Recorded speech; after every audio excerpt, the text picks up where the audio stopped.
you've been to the Old Port in San Juan, you're most likely to have come across the U.S. Customs House. It's certainly not hard to miss. It is the large, bright pink building. That's where most of the Customs and Border Protection operates out of. Our correspondent Rachel Knapp shares the building is going through a multi-million-dollar renovation, trying to preserve its historic charm, while also making sure it's keeping up with the modern times. She takes us inside today. Right next to the port in Old San Juan is the U.S. Customs House. This is where we have our field operations.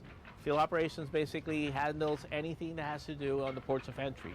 So from this field office, we operate 9 ports of entry. The 65,000 square foot building was built in the 1920s in a similar Spanish Revival style you'll see in Old San Juan. The building itself stands out in many ways, like its paint color. A lot of people basically ask us why it's painted pink.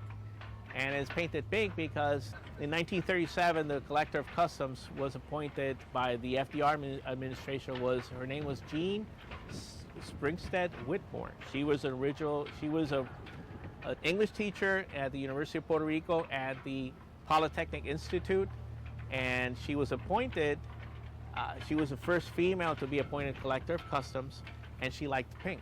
Before 9/11, the building was used for activities and social events like weddings. There was even an old apartment inside where the old Collector of Customs would live. But throughout the decades, the building needed a makeover. The renovation started in around 2014.